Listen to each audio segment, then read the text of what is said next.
explore the enduring influence of one of Nigeria's most iconic female figures, Queen Amina of Zazzau. Our story is one of courage, strategy, and leadership, yet debates continue over the myth, the historical truth, and how our legacies shape modern perspectives on women in leadership. Beyond history, our example sparks critical questions about the role of women today. How are women driving leadership, shaping policies, and creating lasting impact across sectors in Nigeria? To help us navigate this discussion, we have Aisha Bello Akwanga, founder and creative director of Queen Amina Heritage Development Foundation. She brings insight into preserving cultural heritage, empowering women leaders, and translating lessons from the past into strategies that inspire today's generation. Well, stay with us after this short break. We will dive into Queen Amina's legacy and the modern movement of women at the forefront of leadership. Please go nowhere, Correro is just starting. All right, welcome back. With me right now in the studio, I have Aisha Bello Akwanga. And first, you're welcome to Correro. Thank you very much. All right, so Aisha, let's get into the conversation for tonight. Let's start with the Queen Amina Foundation. Let's start with the old Queen Amina Foundation generally. Looking at all of this, a lot of people have speculated that Queen Amina is a myth, that is not a real tale, even in the northern part of Nigeria. But bring us even up to speed. Is the Queen Amina story a through life story? That's on one hand. Again, are there evidence to support her existence in a reality? The Queen Amina Heritage Development Foundation is all about women empowerment and also reviving the warrior spirit of Queen Amina of Zazzau. And truly, Queen Amina is not a myth. When you say a myth, it's just a way of preserving legacy in Africa. So people call her a myth, but she actually existed. Yeah, it was debated, the time of her existence was debated between 1856 and 1610. And she ruled, she existed, and she ruled for 35 years. And yes, she existed. All right. So there's been a lot of misconceptions, especially the common misconceptions, especially in Nigerian and African, about Queen Amina today. Well, how do oral traditions and colonial records differ from portraying Queen Amina's life and achievements? Queen Amina, when people talk about Queen Amina, she wasn't just, she was a woman, as she was a very fearless warrior queen, and she expanded the trade routes, she expanded the territory of the Hausa people of North Africa to its largest border.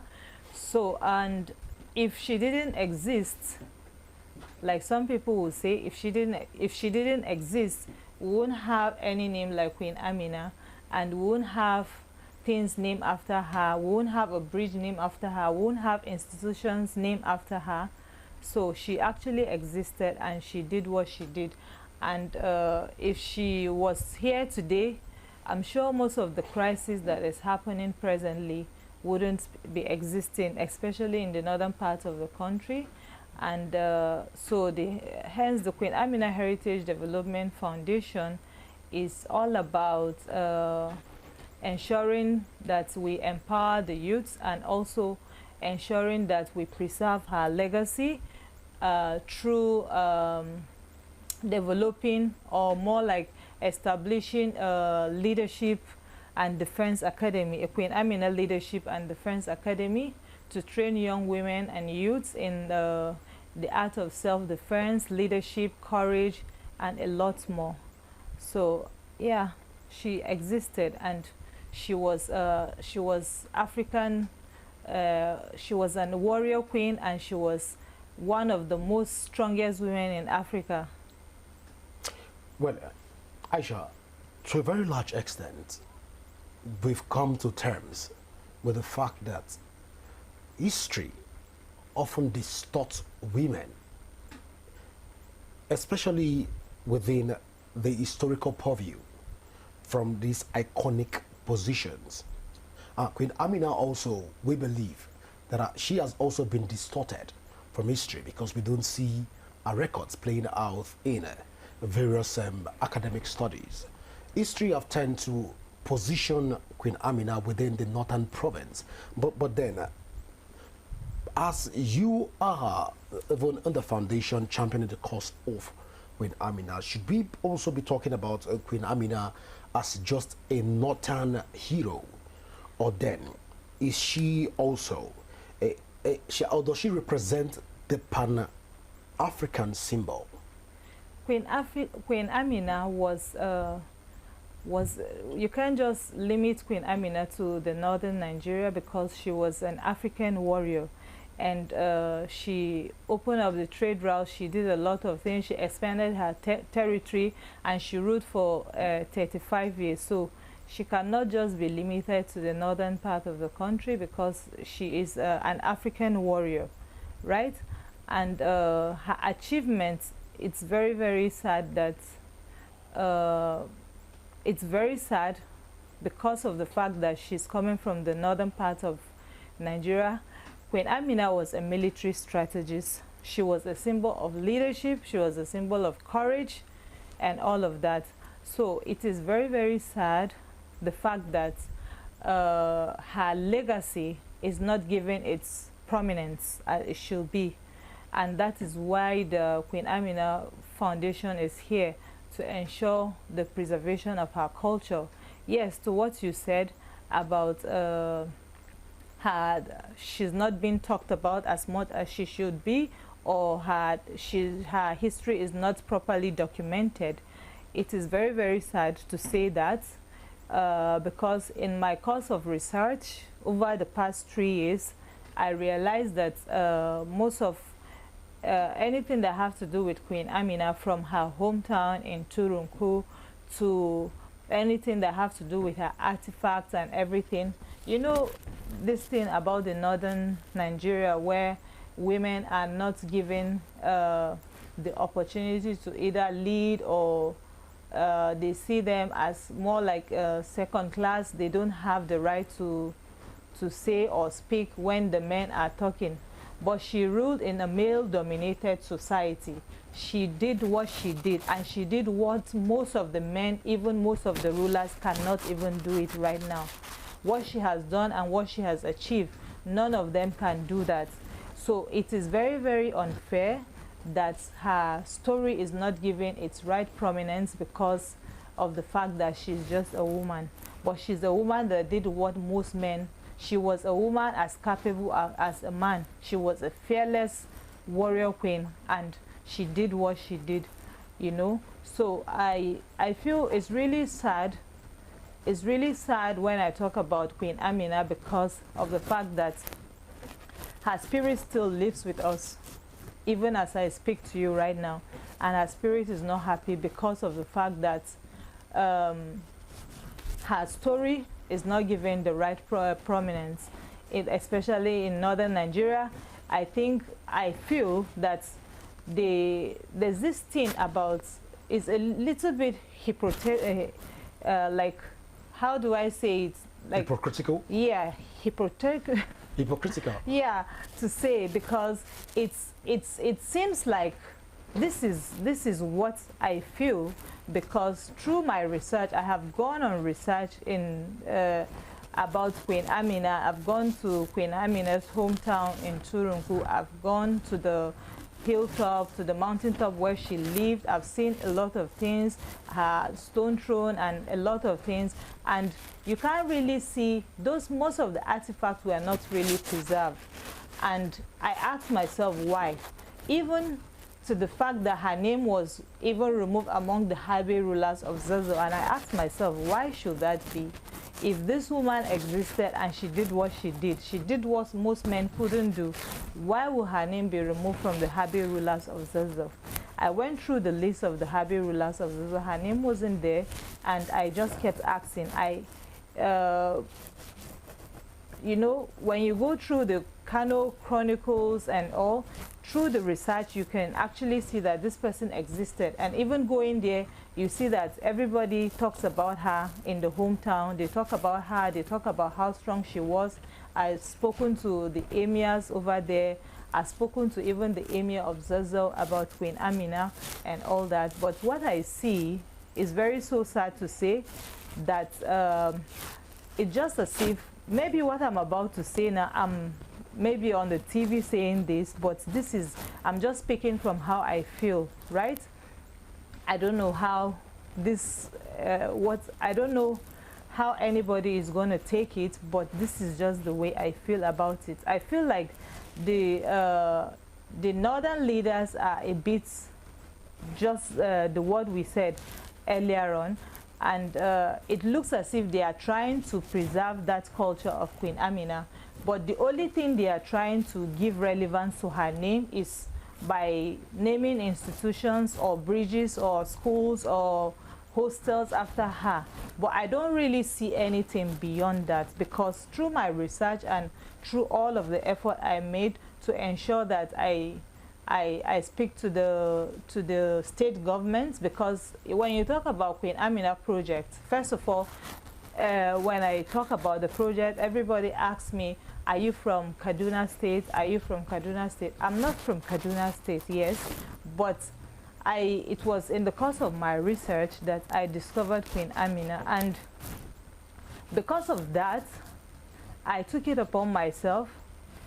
During the course of my research, I had a dream about this woman. I never saw her, but I didn't know the reason why I had a dream about her, and I kept going on because this is just not my thing, but I was very much interested in it when I started a collection, one of my warrior collection, 01. When I was going on that research for that collection, it was something that I wanted to do with the warrior, and then I remembered there's this warrior woman that existed, but instead of just doing a collection with that have to do with the warrior, I decided to go on a proper research about this warrior woman, and I discovered a lot of things which, if I even talk about it on the national TV, it's going to be something that might probably put me in trouble. But then it is very sad because of the fact that you don't have to show to the world that you're trying to preserve the legacy of this warrior woman, which you know that is not what it is. You know, people go to the palace, people try to take pictures. You have this woman's pictures in the palace, but what are you doing to preserve her legacy? You know, and the Queen Amina Foundation is not here to take over the leadership of the Zazzau Emirate.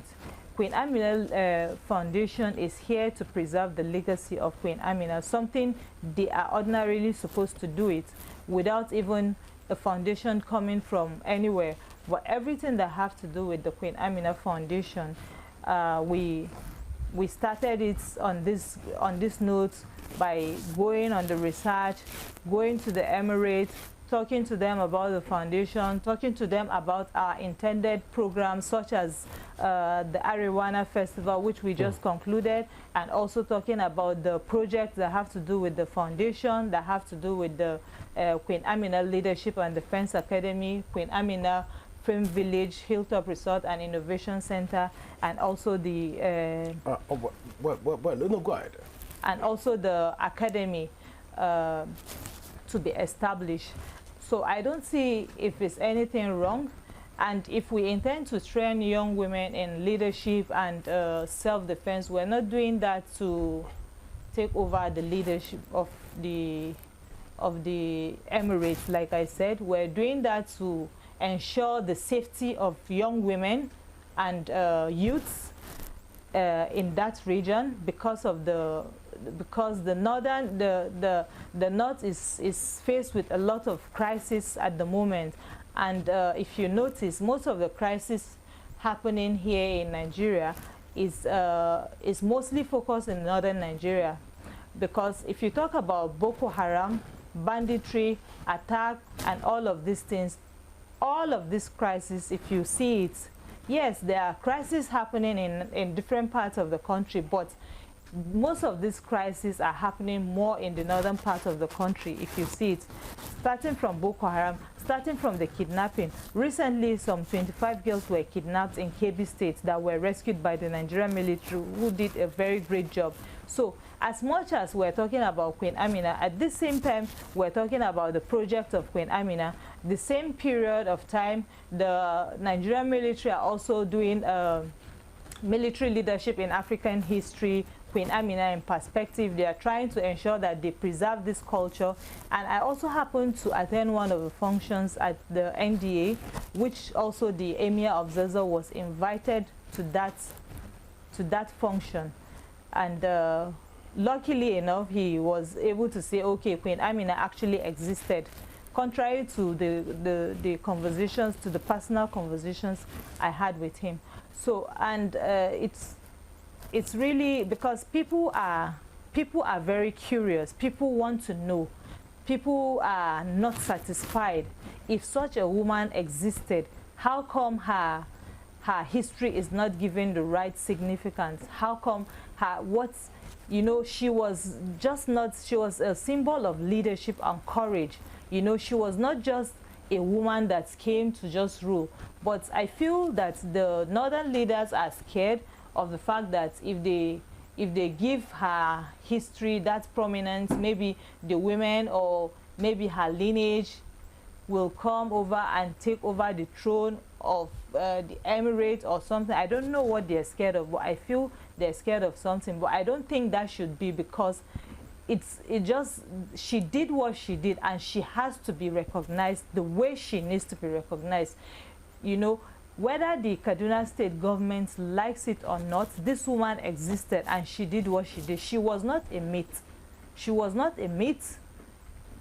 The research has said it. History has said it. Kano Chronicle has said it. So if anybody feels like this person never existed, the person has to go over and check and study and make research to ensure the fact that this person never existed before saying such things. All right. Well, Aisha, let me interject at this point. Yeah. You've talked about Queen Aisha's Amina legacy, and you've talked about some of the things that she represented. Yeah. But then again, there have been conversations around the fact that the North, in general, is still under a patriarchal system. So if Queen Amina was so potent, she was so active and efficient in order to drive social change to the people, even especially in Zazzau, we still have a situation of patriarchalism that exists in Zazzau. Let's take it to the path of fashion. We still have the traditional way of dressing, which means that Queen Amina's influence was not largely felt even on dress code. We'll take it to art. We'll say that a lot of people will complain that they've not seen artifacts that represent Queen Amina. Then back to leadership.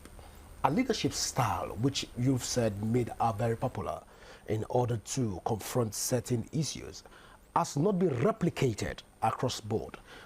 And also, it is not a popular culture in the North to say that Queen Amina's culture, a way of life, and a leadership style has become like a case study, or academic, if you like to use that word. But at this point, can we say that Queen Amina actually left a legacy in the northern part of Nigeria, and even for other African countries, not just in Nigeria, to emulate in general? By all means, she left a legacy. Her dress style, you know, the northern Nigeria is the Muslim part of the northern Nigeria, because the northern Nigeria is not just dominated by the Muslims. You talk about the Muslims and the Christians. So the Queen Amina we're talking about as an Islamic figure was not this woman that was always covering with her hijab and all of that, you know. So if you're talking about Queen Amina, if you're looking up to see another woman covering herself up with a hijab, that is not who she is. That is not who she is. But she represented what she represented, and she didn't cover up herself like more like the hijab. She wasn't a fashionable person, but she was modestly dressed, but she wasn't wearing the hijab. But that doesn't stop the fact that she achieved what she achieved, and she also ruled with courage and a lot of strength, you know.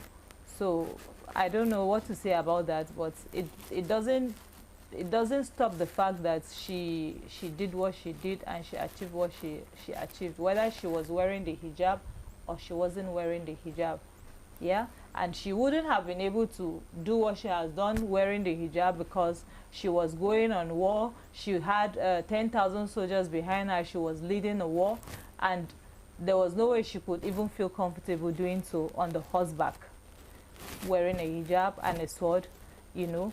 So that shouldn't be something that anybody should see and maybe say that she wasn't good enough or she shouldn't be taken as, because even though she wasn't dressing with the hijab, she was modestly dressed, and that is enough for people to emulate from, and I don't see anything wrong in that. So that's what I would say to that. All right. So at this point, a leadership style that has not replicated itself across the board, can we say that Queen Amina deliberately did not leave a legacy for all to emulate, even on leadership, in terms of the whole drive for social change? Queen Amina left a legacy, but I don't understand why everything that has to do with the warrior queen, it seems to me through my research that everything is being done to bury her history. Like when you ask from the emirate, they will tell you that when I came, I didn't see anything that have to do with Queen Amina. So it means that it's either there's something they are not saying, or it means that they are doing everything to ensure her legacy doesn't stay alive. That is what I would say to that, because it has become very, very obvious. The recent activity that we had, the Arewana Talent Show and Cultural Festival, anything that has to do with Queen Amina, like I said, should be a Kaduna State project. I remember before even this, we have submitted letter to the state government 6 months earlier. We have followed up on the letters. We have submitted to the Emirates. We have gone. We have followed up. But as it is, we didn't have the Emirates. We didn't have the Kaduna State government at that very festival. Who we had were the Kano State, Kano State Governor representative, Katsina State representative, and all of that, you know, which normally, even without follow-up and all that, we would expect that the Kaduna State government should be very much interested in the project that has to do with Queen Amina if they're talking about actually preserving the legacy of this warrior woman, not just naming bridges after her name, not just naming schools after her. Is that enough? Was that the legacy she left? Everybody knows she was a military strategist. She went for war, you know. She waged a 34 years campaign on the horseback with 10,000 soldiers behind her. She was leading the war by herself. She didn't just wait. She didn't just wait. She led. She rode. She led. And you don't think that that will pose a negative influence on the northern women if a legacy as a woman queen and a warrior is being celebrated? No. Why so? Going by the patriarchal nature that we've seen across the north. Yeah. Why so? Why should it be that it should be it shouldn't be? It should be something positive. You know, if won't you this tilt the northern women into becoming more feminist and also trying to campaign and challenge the course of leadership structure in the North? I don't think that is the case, because if there's a way of doing things, you know, when you talk about leadership, if we're seeking for leadership, or we're seeking for self-defense for the women and the youths, we're not doing that because of the fact that we want to create a war or anything like that, or want to take over the leadership of the Emirates. You know, we're all about ensuring that we secure our youths and our women against all of this crisis, against all of this violence that is happening to some extent. Even if they are not going to be carrying guns, but at least they should have the basic self-defense training, that they should be able to defend themselves. If they see something coming to them, they should be able to defend themselves to some certain extent, not just leave them like that. They're just there, out there, and very vulnerable. People come from different places and take away our women and our girls from institutions, rape them. Some even forcefully get them into marriages that they are not even prepared for. The women, the mothers are crying, shouting about their children. What are they doing? What are the leaders doing? Shouldn't this should be a wake-up call to them to ensure that, except if there's something that we are not aware of, except if there's something really going on behind closed doors that we're not aware of. If not, why should they be scared of women leaders? Why? Even if that is the aim, why should they be scared of that? All right. When they can't even protect the women and the youths.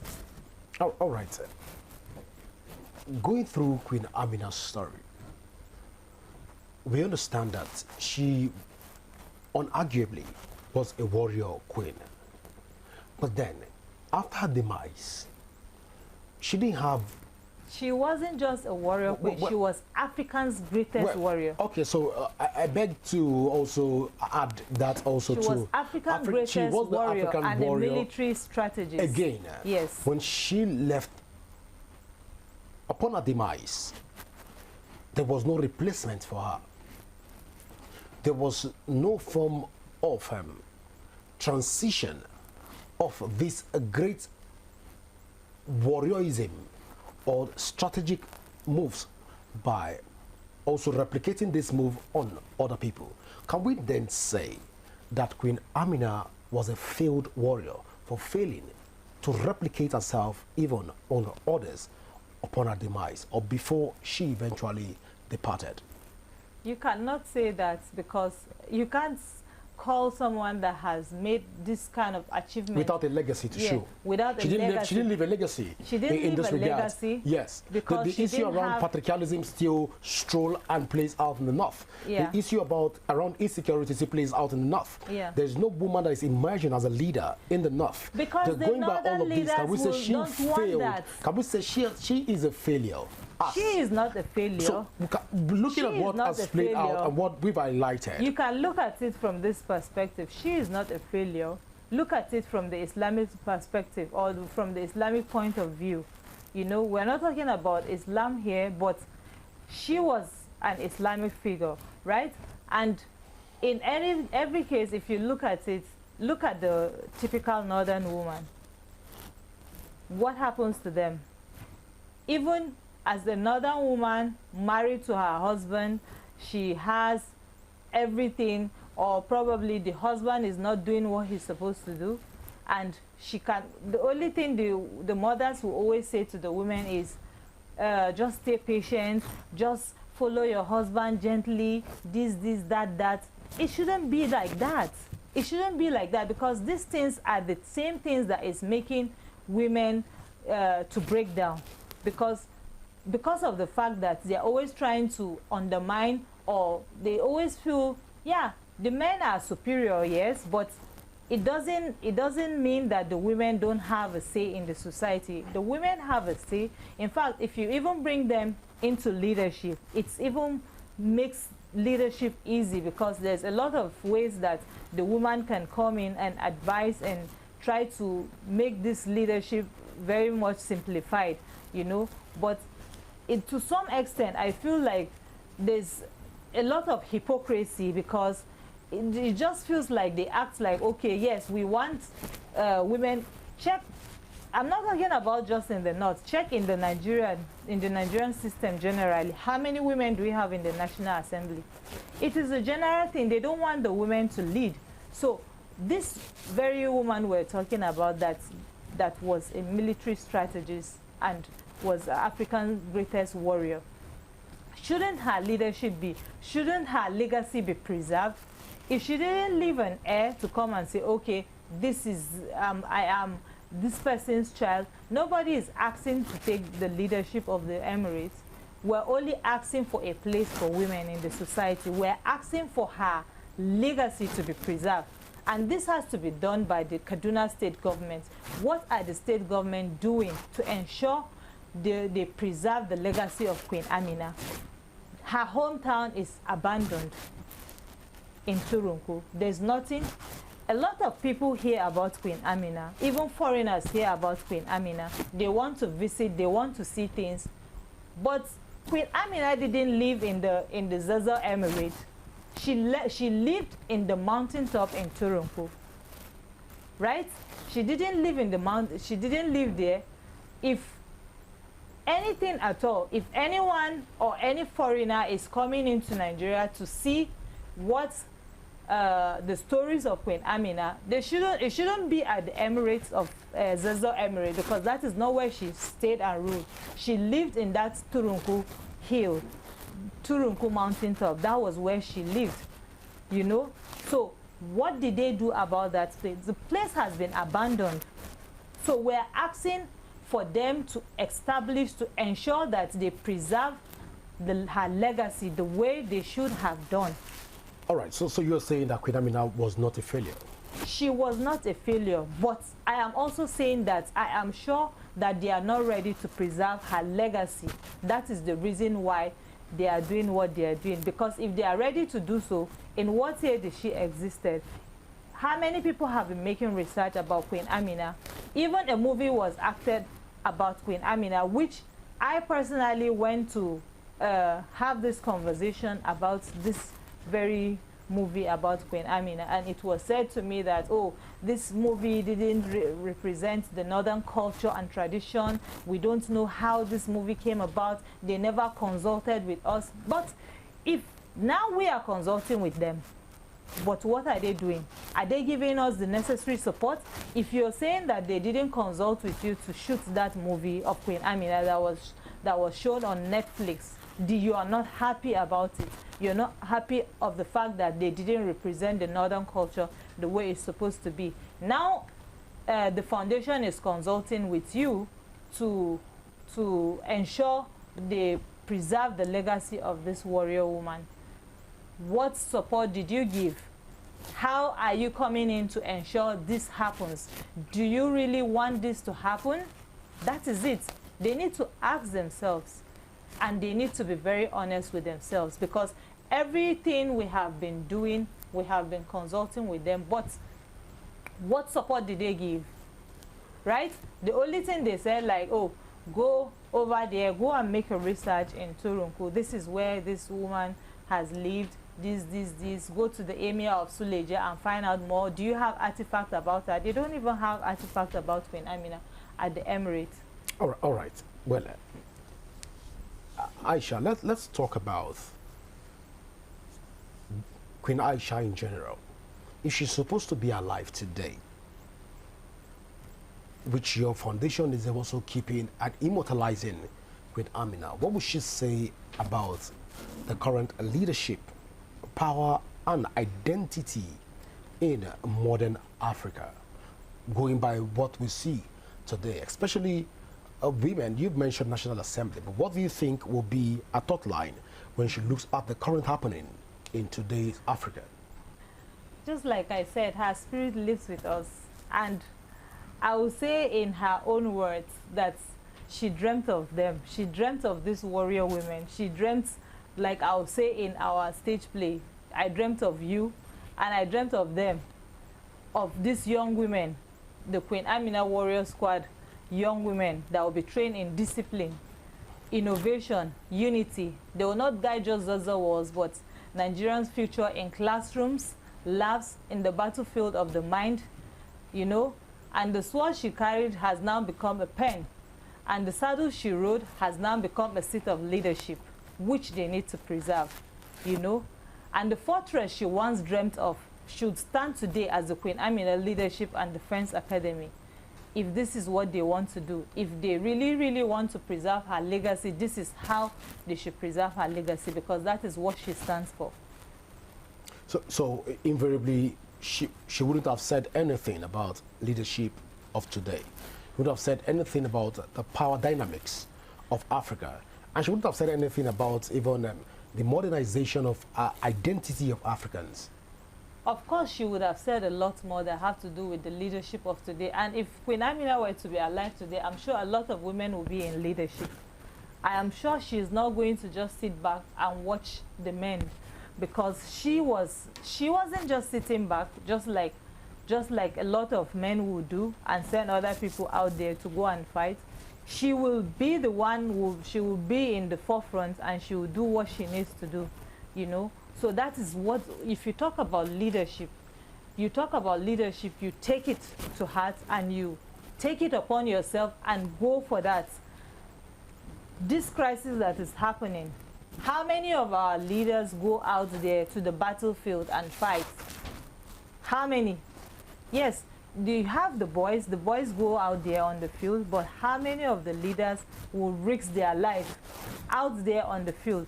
Now they are calling for people to join the military. People are not interested in joining the Nigerian military.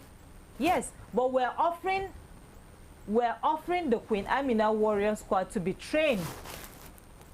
Like a paramilitary? Yes. We're offering the Queen Amina Warrior Squad to be established, the Queen Amina Leadership and Defense Academy to be established. I'm sure if they take that route, a lot of people will want to join something like that. Since most people are not interested, I go to the social media every day. Since the announcement of the president about wanting people to join the military, if you check out the military before, it is something I myself wanted to be in the military, you know. But seeing that I have 2 siblings already in the military, I just had to pull back. But then it is but if you check it, a lot of people have died in the military through this crisis. People are scared. You take your children to join the military. The next thing you're thinking about when they send them to this part of the northern part of the country, you're thinking that your child might not come back again. So that is the reason why people are scared. And how much are they paying the military if you check it? You know, it is very, very sad, because military is a place where a lot of Nigerians would love to be. But how much are they paying them to risk their life out there on the field? So would the Queen Amina Military and Defense Academy have done different? The Queen Amina Leadership and Defense Academy is willing to do a lot more. So if young women are not trying to join the military, or the young men are scared of joining the military, we're inviting them to join the Queen Amina Leadership and Defense Academy. Is it approved? Is it recognized by the government? It's not yet approved, but we're proposing that the government should establish something like this. Wouldn't this further accelerate the conversation around feminism and further challenging the men, and further disrupt the entire system in the North, which has been known to be a patriarchal system? Well, at a time like this, if this is not what they want in the North, the question we'll ask is, what are the Northern leaders doing to ensure the security of the women and the North? What are they doing? Because the crises are still ongoing. It is not a crisis that is dead. It is still something that is happening right now in the North. You can't walk freely. Even in Kano State, you can't walk freely with your phone. The next thing you see somebody come and they snatch away your phone. But if young women and youth have the opportunity to be trained and have this basic self-defense training, at least they should be able to defend themselves one way or the other. They're not carrying guns. We're not asking for them to be carrying guns, but if they have this kind of training from the ongoing, and they want to eventually commission into the Nigerian military, it's even easier because they would have gotten the basic training that they would have gotten from their institutions, which will be easier for the Nigerian military to commission them or take them or train them, you know. So I don't see it as anything bad or anything wrong. We're not asking for, we're not training them for war. We're training them to defend themselves, which is not bad, because why not? Why not? What have they done to ensure the security of these young women and children? And why are they still taking women and children? Why are they still taking young women especially? We're not talking about the Boko Haram girls. We're not talking about the Chibok girls. We're not talking about, it's a lot.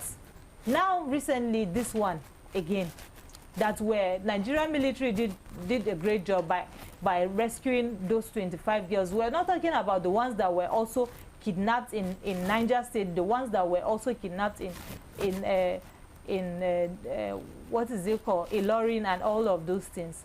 You know, if they don't want that to happen, what are they doing? What are our northern leaders doing to ensure? Because most of these crises are happening in the northern part of the country. It's happening all over the country, but the majority of the crises, especially the cases of Boko Haram, bandits, and all of these things, are happening within the northern part of the country. Well, Aisha, we have a lot of things to discuss here on this table, even on Korero. But we think that our time is fast spent. Because I know the Kano State governor would not agree with you where you say that you don't walk freely on the streets of Kano without your phone being kidnapped. Well, but that's another conversation for another day. We'll have to bring you back again and also get the government to also speak about the insecurity in Kano. There's insecurity in the northern part of the country. But Kano is safe. High insecurity. But Kano is very safe. Kano is not safe. All right. So Kano is not safe. we'll bring People cannot walk freely, we'll bring the governor, even in Kano State with their phones. The governor it is not safe. The governor have the right of rebuttal and also the right to first. There are also, facts. Well, we'll bring the governor, like I've said, we'll bring the governor and also the spokesperson from Kano State to also get involved in this conversation. That's also Katsina, Kano, Maiduguri. So it's not just Kano. It is not just Kano. Right. All of these places. Well, Aisha, I'm missing that our time is fast spent. I want to say at this point, thank you so much for finding out time to be with us here on Korero. Thank you very much for having me. I know I've gotten myself into trouble, but thank you so much for having me. As one of my friends would say, this your thing about Queen Amina will lead you, or you're putting your life at risk and all that. I know anybody listening and hearing should also know that we're doing this not to be in their faces or to tarnish their governance or whatever, but this is just the reality, and we just want them to act. We want to ensure the security of our youth and our women. That is that. So if they can give us that and we sit down peacefully without having to see that our women and our children are being kidnapped or raped or forcefully married to bandits or Boko Haram people, like the Chibok girls, some of them that were forcefully raped and some of them were forcefully married off to those people. If this is not going to happen, then we're not going to come here and talk about this kind of things again. Aisha, I'm tempted to begin to, I'm sure I'll begin to add warrior Aisha Bello Akwanga to your name at this point in time.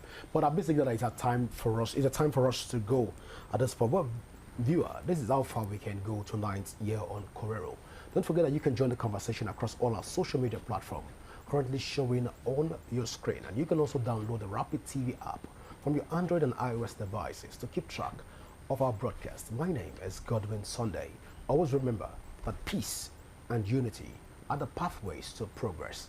Do enjoy the rest of your evening. Bye for now.